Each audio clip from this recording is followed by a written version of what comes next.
All right, so last year, WWDC was not great.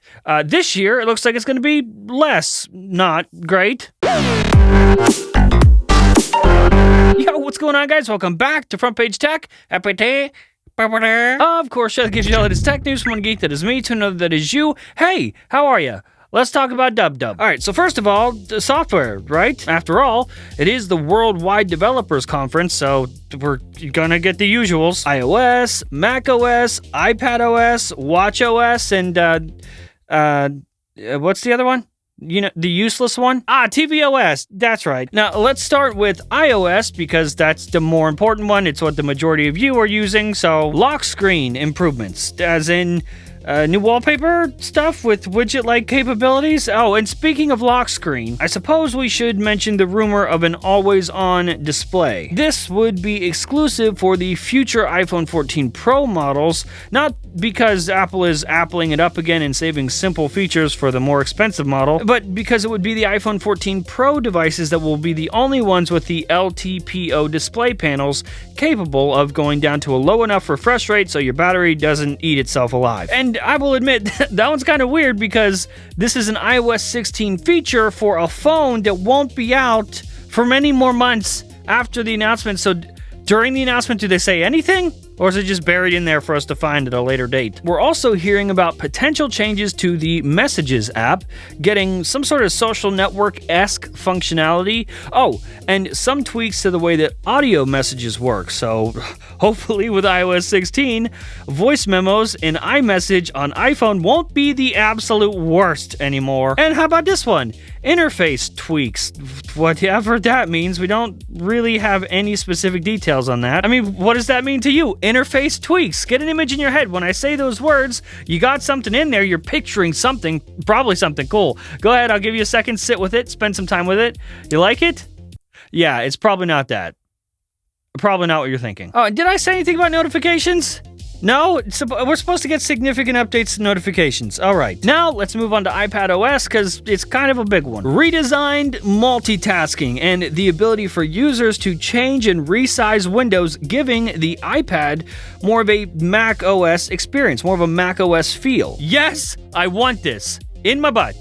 I don't know where you put new software features, but that's where I put mine. watchOS 9 will go on your watch. That good?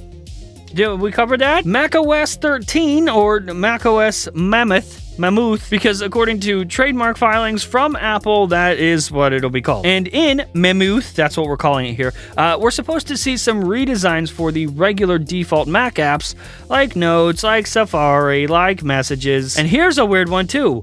Maybe a dedicated classical music app. All right, next we're going to talk about the boners of the event. That's right, hardware. But first, sponsor. Speaking of hard, ladies and gentlemen, I think after years of doing this show, we have found us the perfect sponsor. This episode is sponsored by Ryan Reynolds!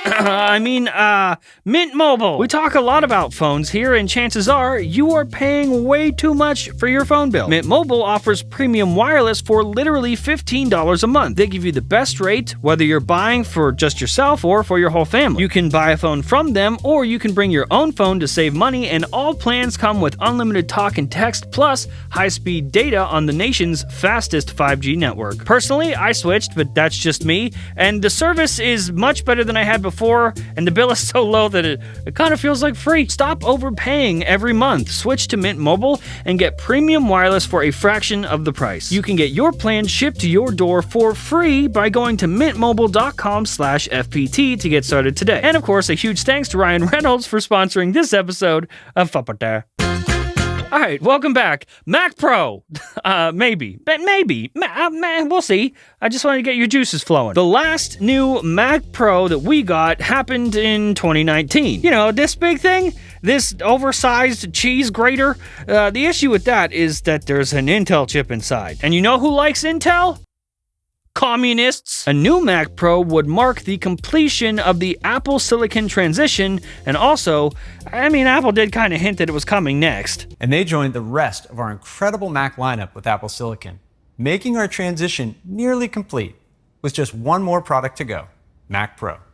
But that is for another day. No one says that unless the next time they see us, they give us a Mac Pro. Now, if we do see Mac Pro, it'll likely be a scenario where it's announced at DubDub, but you won't actually be able to buy it until sometime at the end of this year. According to rumors, we're going to be looking at a chip called M1 Extreme, something that is basically the equivalent of 2 M1 Ultra chips, which are the equivalent of 2 M1 Max chips. Well, listen, I am not, under any circumstances, going to spend more of my YouTube money this year on a Mac unless, there is an unless the single-core scores are better. Okay, I don't need another Mac with the same single-core scores, but just more of them. Nah, let's quit playing. All right, it's time. More cores, better cores, not more cores. Better cores or no me. What? And how about a pretty for sure Mac? MacBook Air. Don't know why this has to come at WWDC. It's not exactly a developer's machine, but okay, I'll allow it. Last year, after seeing a blue MacBook Air from Sources, we mocked up this, a new MacBook Air featuring a completely new design. We assume there will be other colors, but the only color that I saw for sure with my own eyes was this pretty blue color. We said that in the episode. You can go watch that. Link somewhere, I don't know. Out of any hardware at all, this, the new redesigned MacBook Air, that has the best chance of showing up at this event. I guess why this could make some sense to come at WWDC is because, well, it may ship with the new M2 chip. But even then, the lines with that are kind of blurry. There's some confusion that it may just be a slightly modified and rebranded M1 chip. In which case, that is lame. And the biggest wild card? The AR/VR headset. A brand new product and a brand new product category from Apple for the first time in a long time, but we've been hearing from all around that this thing is just not quite ready. And the people saying that it's not quite ready are saying that we won't hear about it at the event. But the reason that I'm including this at the end of this episode is just because... maybe. Keep in mind, this event is an in-person hybrid event type thingy. Apple has invited select developers to watch the stream together at Apple Park, and they've also invited some select media as well.